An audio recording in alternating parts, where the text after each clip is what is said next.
IBN 7 हौसला है।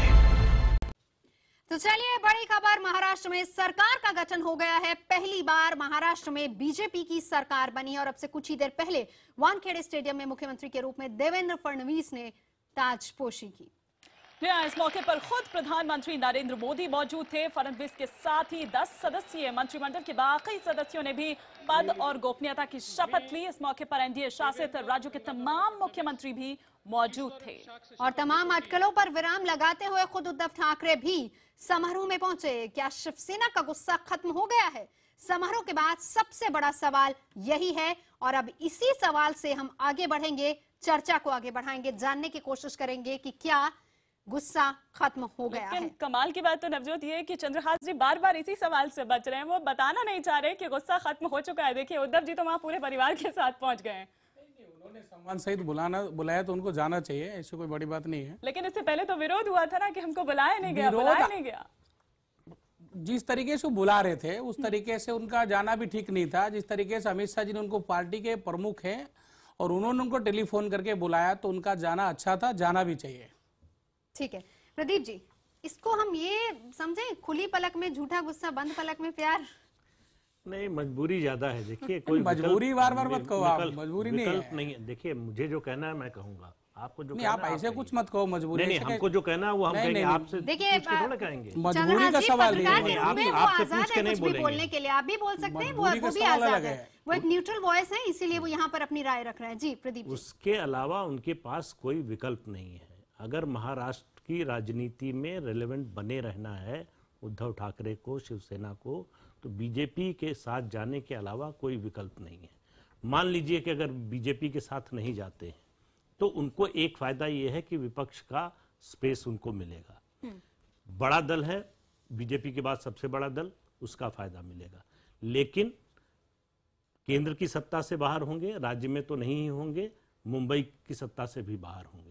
मुंबई जो अभी गिरीश जी कह रहे थे बिल्कुल सही बात है, वो लाइफ लाइन है शिवसेना की। जो भी संसाधन सब कुछ आता है वो मनपा से आता है। अगर वहां से सत्ता चली गई, आज बीजेपी ने समर्थन विड्रॉ कर लिया, चुनाव कराना पड़ा और वहां शिवसेना हार गई, तो शिवसेना में बहुत बुरी स्थिति होगी। जी, उनको मालूम है कि बीजेपी के साथ सत्ता का बंटवारा किए बिना आगे का रास्ता नहीं है। ठीक है, सुधांशु मित्तल जी हमारे साथ मौजूद है। सुधांशु जी, सबसे पहले तो बहुत बहुत बधाई, महाराष्ट्र में आपके मुख्यमंत्री ने शपथ ली है। सवाल यही है, शिवसेना को फोन करते हैं, बुलाते हैं कि आइए उद्धव ठाकरे आइए शपथ ग्रहण समारोह में शामिल होइए, लेकिन अभी भी वो पैचअप नहीं हो पाया है। मामला अटका कहां पर हुआ है? सुधांशु मित्तल, मेरी आवाज आपको आ रही है? सुधांशु जी मेरी आवाज सुन रहे हैं? जी बिल्कुल आ रही है। सुधांशु जी मैंने बधाई दी आपको, मैं फिर से बधाई दे देती हूँ। आपके जी बिल्कुल, देवेंद्र फडणवीस ने मुख्यमंत्री पद की शपथ ली है।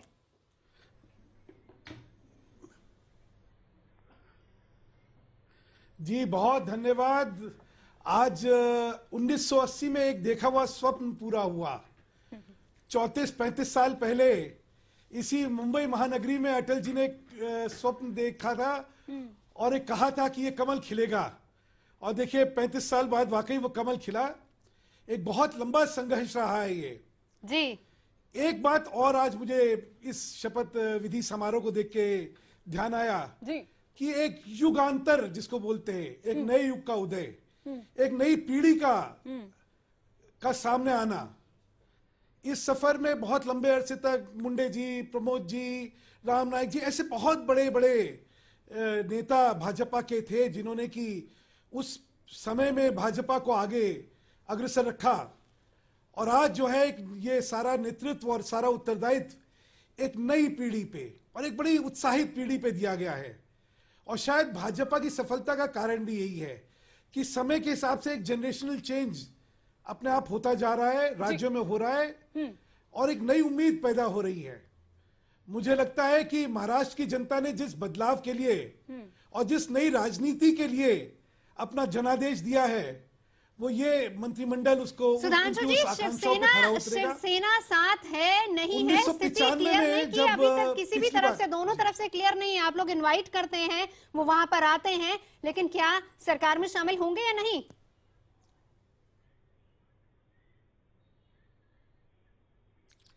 ऐसा है, शिवसेना को निमंत्रण दिया गया, अमित शाह जी ने बात करी, अरुण जी ने बात करी, जेपी नड्डा जी ने बात करी और वो आए जी। ये एक चीज और भी दर्शाता है कि आपस में मतभेद थे, मनभेद नहीं थे। क्योंकि दिक्कत तब आती है जब मनभेद हो जाते हैं, फिर दूरियां इतनी ज्यादा बढ़ जाती हैं कि शायद पास आना संभव नहीं होता है, या अगर पास आने की चेष्टा भी हो तो फिर जो है शर्मिंदगी उठानी पड़ती है। चलिए, लेकिन ये सिर्फ मतभेद हैं और मुझे लगता है बहुत जल्दी समय में चीजों की स्पष्टीकरण हो जाएगा। चलिए, लेकिन हम आपको इतनी आसानी से छोड़ेंगे नहीं। आप बचने की कोशिश कर रहे हैं, पत्ते नहीं खोल रहे हैं, लेकिन इतनी आसानी से छोड़ेंगे नहीं। वापस आऊंगी, गिरीश कुबेर जी भी हमारे साथ है। गिरीश कुबेर जी, जो हमने देखा कि युवा चेहरे जो हैं वो इसमें ज्यादा देखे जा रहे हैं, नए लोगों को ज्यादा मौका दिया गया है, एक अनुभवहीनता की जो है वो कमी जो अभी तक मैं कहूं यहां पर, क्या ये बीजेपी नेतृत्व सरकार को भारी पड़ सकती है?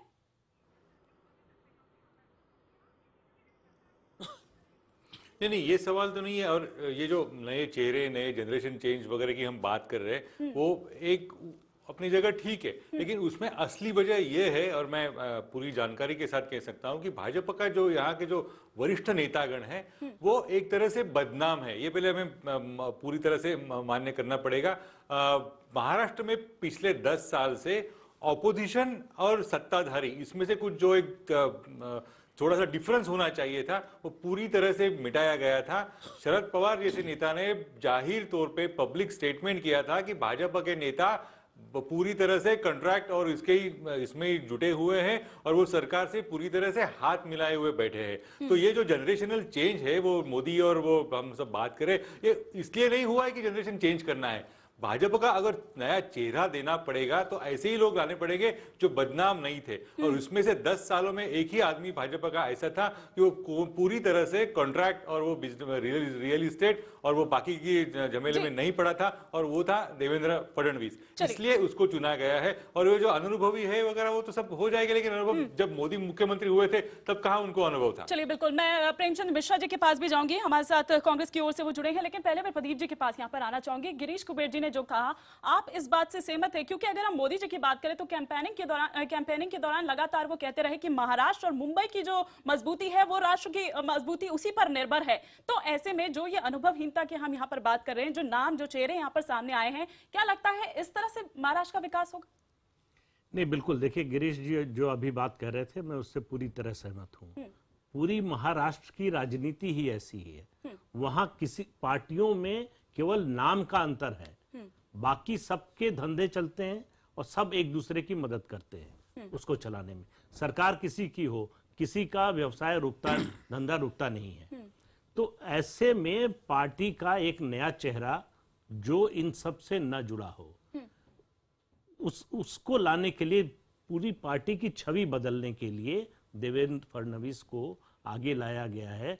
हालांकि वो जो राज्य के सामाजिक समीकरण हैं उनको देखते हुए उसमें फिट नहीं बैठते, लेकिन मेरिट के लिहाज से उनसे बेहतर बीजेपी के पास और कोई नेता नहीं। और बाकी जो लोग जिन्हें मंत्री पद की शपथ दिला गई है, पूरा मंत्रिमंडल, देखिए, अब मतलब व्यक्तिगत रूप से किसी के बारे में कोई प्रमाण न होने पे आक्षेप तो नहीं कर सकते, लेकिन बहुत अच्छी छवि के लोग नहीं है। एक्सपीरियंस की कमी खलेगी। एक्सपीरियंस, जो गिरीश जी ने बात कही सही है कि भाई जब मोदी बने थे तब तो विधायक भी नहीं रहे थे, उससे पहले मंत्री और बाकी का अनुभव तो छोड़िए। ये व्यक्ति पर निर्भर करता है। अनुभव ही एकमात्र, अनुभव निश्चित रूप से काम आता है, लेकिन अनुभव ही एकमात्र चीज। सवाल यह है कि आपके पास कोई विजन है क्या स्टेट को लेकर? अगर आप मुख्यमंत्री बने हैं या मंत्री बने हैं तो अपने विभाग को लेकर कोई विजन है क्या? आप किस तरह से काम करना चाहते हैं? आप अपने लिए काम करना चाहते हैं कि राज्य के लिए काम करना चाहते हैं? तो ये सब बातें, इनसे तय होता है। अनुभव एक सीमा तक ही आपके काम आता है, उसके बाद आपकी योग्यता ही आपको आगे ले जाती है। प्रेमचंद मिश्रा जी भी हमारे साथ है कांग्रेस की तरफ से। इस पूरे मंत्रिमंडल को, जिन्हें शपथ दिलाई गई, 10 लोगों को, जिसमें खुद मुख्यमंत्री भी शामिल है, किस तरीके से आप इसको देखते हैं? देखिए, मैं शुभकामनाएं देता हूं नए मंत्रिमंडल को कि जो अपेक्षाएं महाराष्ट्र की जनता ने बीजेपी से लगाई होगी वो उसे पूरा करके दिखाएं, नंबर 1। नंबर 2, ये अल्पमत की सरकार है। अभी तक ये क्लियर नहीं हुआ है कि इस सरकार को बहुमत कहां से हो रहा है एनसीपी दे रही है ना और सपोर्ट, कौन सी पार्टी ने। बाहर से दे रही है, एक सेना साथ आ गई है। अब मुझे कहने दीजिए, जब आपने मुझे पूछा तो मुझे कहने दीजिए। तो ये अल्पमत की सरकार है, इसे बहुमत कहां से आएगा? तो 2 पॉइंट है, जिन दोनों पॉइंट को 7 दिन 10 दिन पहले तक मोदी जी गाली देते थे और मोदी जी को ये लोग गाली देते थे, चाहे अजमल खां कहते हो या हफ्ता वसूली कहते हो या भ्रष्टाचारी कहते हो, सांप्रदायिक कहते हो, अब पावर के लिए वो लोग में से कोई न कोई साथ आएगा। एक तो ये चीज है। तो देवेंद्र फडणवीस एक युवा हैं, हमारी शुभकामनाएं उनके साथ हैं, लेकिन आप जिनके सपोर्ट से सरकार चलाएंगे उनका क्या बैकग्राउंड है, उनकी क्या सोच है, लेकिन वो और वही आपकी पार्टी बैकग्राउंड में है आपके जो अलावा आपके साथ दूसरे की लोग पार्टी जो है, हैं, आप खुद वो उन्हीं क्या के साथ सोचते हैं? सरकार चला रहे चलिए थे इतने बिल्कुल, सालों हमारे से। साथ सुधांशु मित्तल जी भी यहाँ पर जुड़े हुए हैं। सुधांशु जी, जवाब देना सुधांशु, चाहेंगे एक सेकंड, प्रेमचंद एक मिश्रा जी की सेकंड, बात नहीं, का? चला रहे थे, मैं बता रहा हूं। नहीं, मुझे पूरा करने दीजिए। सुधांशु जी तो बहुत बोलते हैं आपके यहाँ, कभी कभी हम लोग को भी बोलने दीजिए। आपको भी पूरा मौका है। मैं ये कह रहा था, चाह रहा था कि अभी 10 दिन पहले मोदी जी ने क्या कहा एनसीपी के बारे में, नेचुरली करप्ट पार्टी। शिवसेना को हफ्ता वसूली किसने कहा? मोदी जी ने कहा।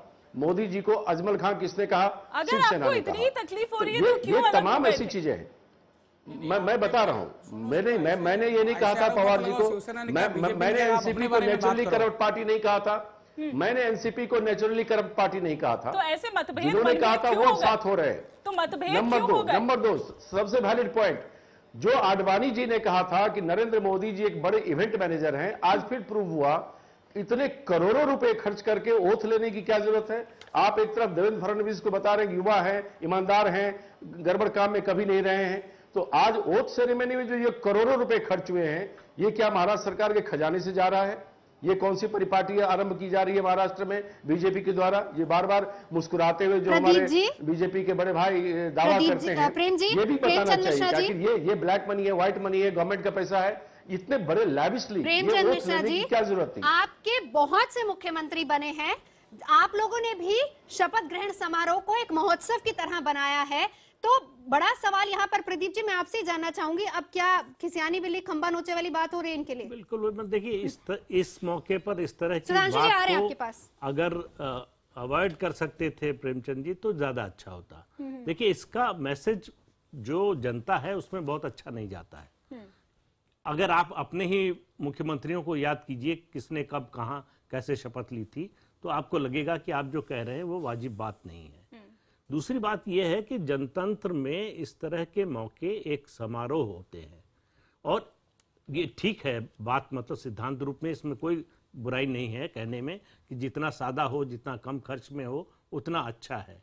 लेकिन इस आधार पर जो है सरकार पर सवाल उठाना कि ये काला पैसा है कि सफेद पैसा है, वो शायद आज की तारीख में जो है जिस दिन सरकार शपथ ले रही है वो अच्छा सुनने में नहीं लगेगा लोगों को भी। तो इसलिए विपक्ष के नाते आलोचना करने का प्रेमचंद मिश्रा जी को पूरा अधिकार है, उनको करना भी चाहिए। लेकिन हर चीज राजनीति में खास तौर से समय, किस समय पर आप बात कहते हैं अपनी, वो ज्यादा महत्वपूर्ण होती है और ज्यादा प्रभावी होती है। समय से पहले या समय के बाद कही गई बात का प्रभाव नहीं होता। तो इतना सोचना चाहिए कि हम जिस समय आलोचना कर रहे हैं उसका जनमानस पर क्या असर पड़ रहा है। और सिर्फ पाला ही तो बदला है प्रेमचंद जी, कोई बात नहीं, अगली बार आपको मौका मिल जाएगा, इस बार नहीं मिला। लेकिन सुधांशु जी अब पत्ते खोल दीजिए ना, क्यों इतना सस्पेंस आपने बनाया हुआ है? प्रेमचंद जी आ रही हूँ, एक सेकंड मैं आ रही हूँ सुधांशु। छोटा सा सबमिशन, अच्छा चलिए बोलिए,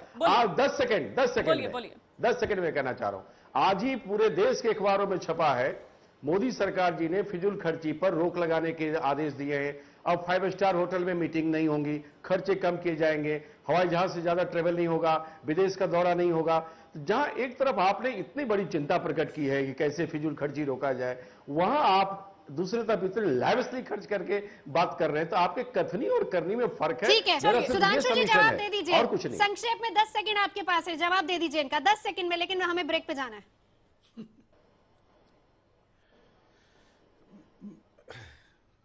मिश्रा जी को अपनी हार के बाद इन्हीं छोटी छोटी चीजों में खुशी मिलती है, तो जरूर खुशी लेते रहिए।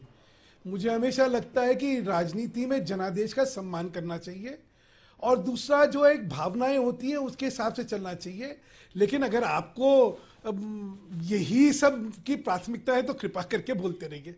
मैं 2-3 चीजों के बारे में, अच्छा अगर नहीं ब्रेक लेना तो उसके बाद कहना आपके चाहूंगा मैं। ठीक है ब्रेक के बाद आएंगे। प्रदीप जी ने एक बहुत अच्छी बात कही।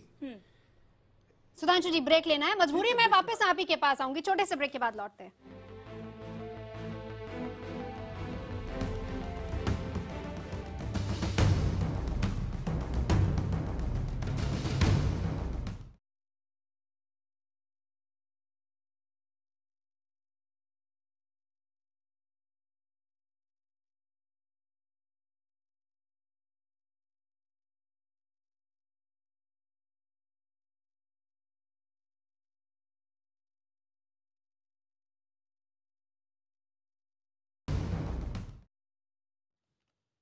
सितारों के बीच शपथ ग्रहण, तमाम खास मेहमान तो हमारे साथ हैं, मेरे सहयोगी निशाद भी हमारे साथ जुड़ गए हैं। 40,000 लोगों की भीड़ से खचाखच भरा हुआ वानखेड़े स्टेडियम, और उस बीच ये शपथ ग्रहण समारोह किसी महोत्सव से कम नहीं था। तस्वीरें हमने देखी, लेकिन निशाद कुछ ऐसी तस्वीरें जो कि हम नहीं देख पाए, हम चाहेंगे क्योंकि आप वहां पर मौजूद थे, जरा बताइए वो पल कौन से थे, किस तरह के थे जिस वक्त वहां पर शपथ ग्रहण समारोह चल रहा था?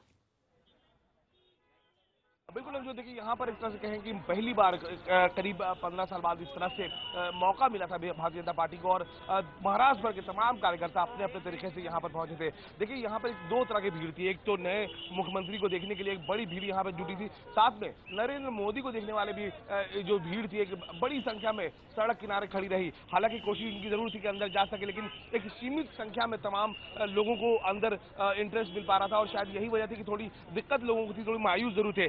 बॉलीवुड से बहुत ज्यादा लोग नहीं आए, लेकिन मराठी फिल्म इंडस्ट्री का एक बड़ा तबका जो है वो यहाँ पर मौजूद था। इसके अलावा जो तमाम पॉलिटिकल पार्टीज हैं उनके लोग यहाँ पर मौजूद थे। खुद उद्धव भी आखिरकार यहाँ पर आए, जो उनकी और अमित शाह की बात हुई, वो अपनी पत्नी रश्मि ठाकरे के साथ यहाँ पहुंचे। तो तमाम एक तरह से कह सकते हैं लोग यहाँ पर मौजूद रहे। सब लोग, सबकी यही कोशिश थी कि इस मौके पर वो देवेंद्र फडणवीस और उनकी टीम के साथ खड़े रहे, और खुद जिस तरह से प्रधानमंत्री जो शपथ ग्रहण समारोह के तकरीबन आधा घंटा पहले वो यहाँ पर पहुंचे थे, वो खुद इस पूरे मामले में सीधे तौर पर जुड़े रहना चाहते थे, और शायद यही वजह थी कि वो अंदर आए, पहले तमाम नेताओं से मिले, उसके बाद जाकर मंच पर बैठे। मतलब साफ है कहीं ना कहीं जिस तरह से ये जीत भारतीय जनता पार्टी को मिली है उसको पूरी तरह से पार्टी एक तरह से जश्न के तौर पर ले रही थी, और यही वजह थी कि यहाँ पर इतनी बड़ी संख्या में लोग आज इस शपथ ग्रहण समारोह में शामिल हुए। निशात, उद्धव वहां पहुंचे, परिवार के साथ पहुंचे, एक बॉडी लैंग्वेज जो हम यहाँ देख पा रहे थे कैमरा पे और एक ऑफ द कैमरा की भी हम बात करेंगे, साथ ही साथ एक असमंजस लगातार लेकर बना हुआ था सेना को लेकर,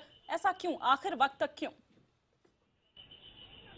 बिल्कुल देखिए हिमानी, इस बात को लेकर मैं आपको एक अपडेट देता हूं। मेरे सहयोगी विवेक गुप्ता भी जस्ट 2 मिनट पहले उनसे बात कर रहे थे, क्योंकि जैसे ही वो बाहर निकले वो उनके पीछे भागे उनसे बात करने के लिए। हालांकि उन्होंने कैमरे पे कुछ भी कहने से मना कर दिया, लेकिन उन्होंने बाद में ये बात जरूर की है कि जिस तरह से उनको आज फोन आया था, शायद ये पहले भारतीय जनता पार्टी के तमाम बड़े नेताओं की तरफ से आया होता तो शायद इस तरह की स्थिति नहीं होती। हालांकि एक तरह से कहें कि अभी भी शिवसेना पूरी तरह से संतुष्ट नहीं है। देखिए उनके जो क्लॉज थे वो बीजेपी ने फिलहाल माना नहीं है। उनका कहना था कि जब आज इतने बड़े मंच पर दोनों पार्टी, पुरानी पार्टी सहयोगी रही है, और ऐसे में अगर गठबंधन का सोच रही है बीजेपी, तो जाहिर तौर पर उन्हें उनके नेताओं को भी आज शपथ दिलाना चाहिए था, और ऐसे में कोई भी बड़ा नेता जो बीजेपी की तरफ से इंटरफेयर नहीं कर रहा था, शायद ये सही नहीं था। लेकिन आज जब अमित शाह, देवेंद्र फडणवीस जैसे तमाम बड़े नेताओं ने उनको फोन किया तो वो अपनी पत्नी के साथ यहाँ पर आए। उनके अलावा कई और जो शिवसेना के नेता थे, आनंद राव अरसुल मिले हमसे, उन्होंने भी कहा कि हम खुश नहीं है अभी भी। हालांकि जिस तरह से फोन आया उसके बाद कहीं ना कहीं हमें आना चाहिए था, हम आए भी हैं, लेकिन ये तमाम चीजें पहले होनी चाहिए थी। चलिए निशात आपके पास आएंगे, लेकिन यहाँ पर हम सुधांशु मित्तल जी भी हमारे साथ मौजूद है। सुधांशु जी, साथ आना ही है तो फिर इतनी तलखी या इतना ज्यादा अब टैंट्रम्स अब क्यों? मतलब अगर बुलाना ही था तो पहले ही बुला लिया होता, सम्मानजनक जिस तरह से चंद्रहास जी यहाँ पर कह रहे हैं। आना तो है ही आप लोगों को साथ। एक कहावत है, देर आए दुरुस्त आए, आए तो सही। तो ये किसके लिए? आपके लिए, शिवसेना के लिए? कि जो बीत गया सो बात गई, अब तो आगे की चलिए। तो आगे फाइनली कब साथ आ रहे हैं फिर? 1 मिनट अब आप कर लूंगा। देखिए महाराष्ट्र की राजनीति में, सुनिए ना, महाराष्ट्र की राजनीति में ना केवल एक नई पीढ़ी का उदय हुआ है, एक नई राजनीति का भी उदय हुआ है। अभी तक हम राजनीति को धर्म, जात, भाषा, क्षेत्र इसी के परिप्रेक्ष्य में देखते थे। एक था कि भाई यहां पे सिर्फ ओबीसी की राजनीति चल सकती है या मराठा की राजनीति चल सकती है। भाजपा ने एक नई राजनीति को यहां पे आगे करा है। वो राजनीति है कि ये व्यक्ति विशेष की नेतृत्व की क्षमताओं के हिसाब से उसको जिम्मेदारी सौंपी जाएगी। ये जात धर्म और ये सारी चीजों का जो है, इसका महत्व जो है उसको नहीं रखा जाएगा। इसीलिए देवेंद्र फडणवीस आज उस नई सोच का प्रतिबिंब बने हैं। नेतृत्व के लिए मेरा मानना है कि दो चीजें चाहिए होती हैं, एक आंख में स्वप्न और एक पेट में आग। तभी आप जो है जनता की सेवा कर सकते हैं, क्योंकि जनता की राजनीति आज उम्मीद की राजनीति है, विकास की राजनीति है, सुशासन की राजनीति है। इसीलिए भाजपा ने जो करा है, और आपने लोगों में अगर उत्साह देखा और लोगों की प्रतिक्रिया देखी हो, और महाराष्ट्र में जो एक नई खुशी की लहर है, वो इस नई राजनीति के समर्थन में लहर है। इसलिए ये अब बात आती है कि सरकार बनेगी कैसे और क्या आगे की होगा। मेरा कहना है कि समय दिया गया है, आज शपथ ली गई है, और मुझे जैसा जो मैं पहले दिन से आपसे कहता आया हूं कि जब खंडित जनादेश होता है तो फटाफट चीजें करने में कई बार नुकसान हो जाता है। क्यों? क्योंकि आपको जो भी करना है उसमें मजबूती होनी चाहिए, उसमें विश्वसनीयता होनी चाहिए, और उसमें आपसी विश्वास होना चाहिए। उसी को देखते हुए धीरे धीरे चीजें चल रही हैं, सही दिशा में चल रही हैं, और बहुत जल्दी सबको एक सुखद खबर और सुखद मतलब ऊर्जा का एहसास होगा, ऐसा मेरा पूर्ण विश्वास है। ठीक है प्रेमचंद मिश्रा जी, मैं आप ही का रिएक्शन ले लेती हूँ। सही तरीके में सही दिशा में चीजें चल रही, सुधांशु जी कह रहे हैं, लेकिन लग रहा है आपको कि आज सही तरीके में सही दिशा में सब कुछ ठीक ठाक चल रहा है? देखिए, इनकी बातें हैं, पार्टी के नेता हैं, ठीक कह रहे हैं, मुझे उसमें कोई आपत्ति नहीं है।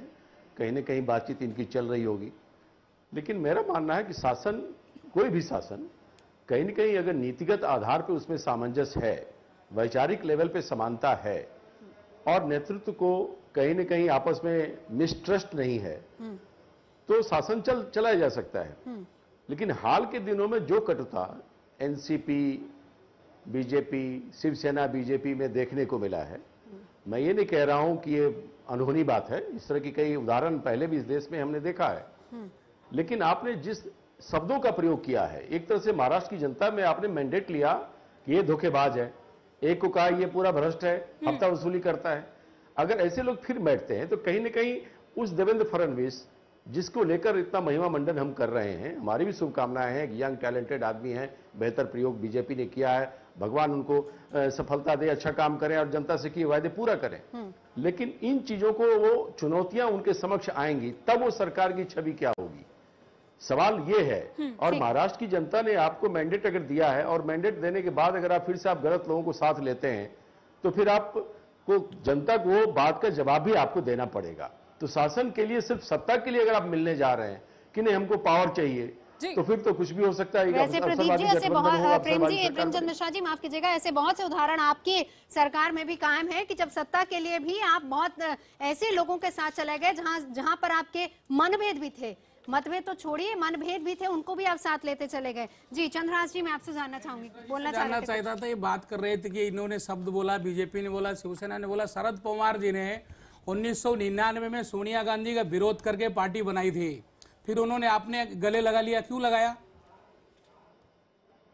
ये पवार जी से पूछिए ना। नहीं, आप कह रहे हो ना, पवार जी थोड़ी बोल रहे हैं। साथ में तो आप ही आए, 15 साल आप यहाँ पर रहे, सेंटर में आपने राज कर लिया। विदेशी मूल का मुद्दा पवार जी ने उठाया था, और बाद में वही पवार जी पलट गए कि नहीं अब ये मुद्दा नहीं है। तो आपने उनको क्यों लिया? वो बात बोल दे, वो मोदी जी बोल दे कि एनसीपी नेचुरली करप्ट पार्टी नहीं है। नहीं, मोदी जी क्या बोले? तो मोदी जी तय करेंगे, हम तय नहीं कर सकते। मोदी जी ने कहा कि naturally corrupt party, Modi ji ने शिवसेना को हफ्ताखोर पार्टी कहा, मोदी जी कहते नहीं शिवसेना बहुत शिवसेना का नाम नहीं लिया, हफ्ताखोर पार्टी, ऐसे मत बोलो आप। सुधांशु जी आ रही हूँ मैं आपके पास। शिवसेना का नाम लेके उन्होंने नहीं कहा पुरंदरपुर की सभा में, 12 अक्टूबर को पुरंदरपुर की सभा में मोदी जी ने बात ऐसे कहा। ऐसे मत करो, हमारी आपस में बन नहीं, इसका मतलब ये नहीं कुछ भी बोलोगे। शेर सुना रहा हूं मैं, आप डिबेट में मजा आ रहा है, शेर नरेंद्र मोदी जी ने एक भी जगह ऐसा शब्द नहीं कहा कर दिए, किसी पार्टी के नेता ने शिवसेना का नाम लिया नहीं है। एक मिनट, ठाकरे आज अजमल खां के पास क्यों आए? आप ये मिश्रा बताइए, जी, अजमल मिश्रा खां जी, किसने कहा? सुनो मैंने अजमल खां मिश्रा ने जी, कहा, मिश्रा जी, एक शेर सुन लीजिए। अजमल खां से तुलना किसने की? मिश्रा जी, शिवाजी रुकिए। महाराज को पीठ में छुरा किसने मारा? मिश्रा जी रुकिए ये सब रुकिए आपने रुकिए कहा है भाई। रुकिए रुकिए रुकिए जी, सुधांशु जी, इरशाद। मैं एक शेर सुना रहा था, ये मिश्रा जी के लिए है। मिश्रा जी, मंजिल ने तो हर गांव पे रह रहे के पुकारा, उलझे ही रहे लोग यहाँ राह गुजर में। उलझे तो आप भी। ये नकारात्मक राजनीति जो है ना, ये आपको कहीं नहीं पहुंचाने वाली। लेकिन उलझे तो आप भी हुए सुधांशु जी। हम तो बहुत सुलझे तरीके से राजनीति कर रहे हैं। अच्छा चलिए गिरीश, आप तो सुलझ जाइए। हम राह गुजर में नहीं उलझे हुए, हम मंजिल की ओर अग्रसर हैं। मैंडेट मिला है सुधांशु जी, मैंडेट अच्छे कामों के लिए मिला है। मैं एक वो करिए। खत्म कर लूं, मैं खत्म कर लूं, मैं वही खत्म कर लूं ना। जी जी जी, मैं खत्म इसलिए कह रहा हूं कि आप मुस्कुराते हैं, बड़े अच्छे लगते हैं मित्तर जी। हम लोगों को तय करना है कि इतिहास में जाना है या भविष्य में, क्योंकि जो बातें आप कह रहे हैं, एक सेकंड मिश्रा जी, एक सेकंड खत्म कर लूं मैं। जो बातें आप कह रहे हैं ना, मेरे पास इतनी बड़ी ये फेहरिस्त है कि एक एक बात को मैं सामने उजागर करके दो के आपके ऊपर प्रहार कर सकता हूं, लेकिन कोई फायदा नहीं है, क्योंकि जिस जनता ने यहाँ पे प्रहार कर दिया, अब उसके बारे में क्या बात करनी। चलिए बिल्कुल भाई, गिरीश, ये नकारात्मक राजनीति की वजह से जनता ने हमें जनादेश दिया ना। आप क्यों हारे 15 साल के बाद? तो आगे से सिर्फ ये कहना चाह रहा हूं कि राह गुजर छोड़िए, मंजिल की तरफ जाइए। मतलब ये जो तर्क वितर्क और कुतर्क, ये कुतर्कों हम भी से यही सोच रहे हैं कि आप अगर कब तक अपनी राजनीति आपको मंजिल से सफल जल्द लगती से होती जल्द तो जरूर पहुंचेंगे करते और रहिए। कब आप मैं सिर्फ शिवसेना एक के चीज आपको साथ आ रहे बता हैं, दूं। एनसीपी के साथ। गिरीश जी, अगर चलिए मान लीजिए कि एनसीपी जिस तरह से समर्थन देने की बाहर से बात करिए, एक सेकंड सुधांशु जी आ रही हूँ, क्या एनसीपी के समर्थन से सरकार चला लेगी? और अगर ऐसा होता है तो फिर हम वो सिंचाई घोटालों की अगर बात करें, विदर्भ की अगर हम यहाँ पर बात करें, तो उस जांच का फिर क्या होगा?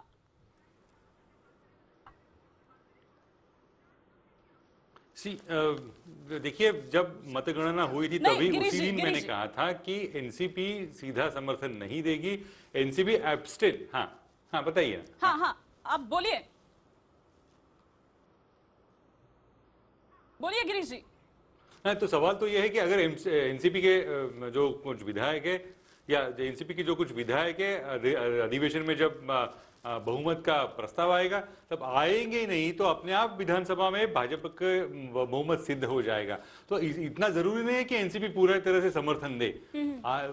एब्स्टेन रहेंगे तो भी बात हो सकती है बीजेपी की, और तब तक जाएगा भी नहीं। शिवसेना के साथ उनका गठबंधन हो जाएगा, शिवसेना को बात माननी पड़ेगी, क्योंकि उनके पास और कोई चारा नहीं है, और वो शिवसेना भाजपा की सरकार रहेगी। लेकिन मैं उस केस में जानना चाह रही थी कि अगर नहीं आती है शिवसेना या जिस तरह से, हालांकि ऐसा होगा नहीं, लेकिन अगर आती है तो फिर क्या होगा? क्या चला पाएगी? और अगर होता है ऐसा तो विदर्भ में सिंचाई घोटाले की जांच की जो बात लगातार आ रही है, नेचुरली करप्ट पार्टी, फिर उस चीज का क्या होगा? इस पर भी हम लगातार आगे चर्चा कर रहे हैं।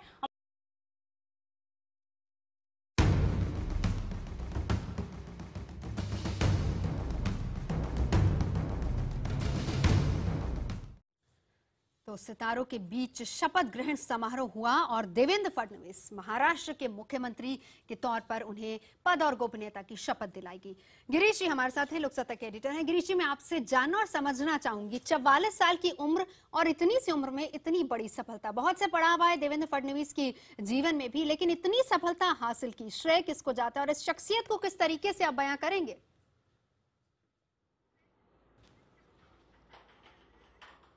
एक तो चीज़ है कि महाराष्ट्र के ये पहले चीफ मिनिस्टर नहीं है कि इतनी कम उम्र में मुख्यमंत्री बने हैं। पहले शरद पवार थे, उनकी उम्र तो 38 साल थी जब 78 में जो मुख्यमंत्री बने थे। एक बात, और दूसरी बात ऐसी है कि महाराष्ट्र में जिस तरह से देवेंद्र फडणवीस ने कुछ साल 10 साल से काम किया है, वो मुझे लगता है कि बहुत ही काबिल तारीफ है। कांग्रेस का नेता हो, एनसीपी का हो, शिवसेना का नेता हो, जब देवेंद्र जी असेंबली में बात करना चाहते थे तो उनको सुनने के लिए ये सब अच्छी तरह से सुन सकते थे। उनकी जो कुछ बात है उसमें एक तरह से अच्छी तरह से वजन होता था। देवेंद्र का एक स्टूडियस अप्रोच है, बहुत अच्छी तरह से पढ़ाई कर लेते जो कुछ किसके विषय के बारे में करना हो, और उन्होंने पक्षीय तौर पे हो या अपने पर्सनल लाइफ के बारे में हो, कहीं कहीं कुछ बहुत जगह महाराष्ट्र के जो पॉलिटिक्स बदनाम हुए वो कुछ एक भी काम देवेंद्र नाम के नहीं है, और वो जो कॉम्प्रोमाइज करना पड़ता है पॉलिटिशियंस के लिए, वो देवेंद्र नाम उसके बारे में अभी तक कुछ कहा नहीं गया है।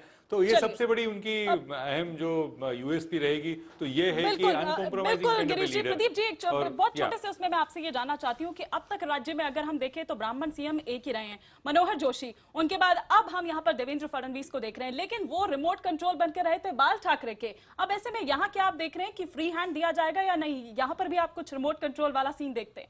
नहीं, देखिए, मुझे लगता है देवेंद्र फडणवीस की जो उनका स्टेचर है, जिस तरह की छवि है, उनको पूरा फ्री हैंड मिलेगा। जिस तरह से नरेंद्र मोदी काम करते हैं, उनका खुद का अनुभव है कि उनको पार्टी ने फ्री हैंड दिया तो वो क्या कर सके।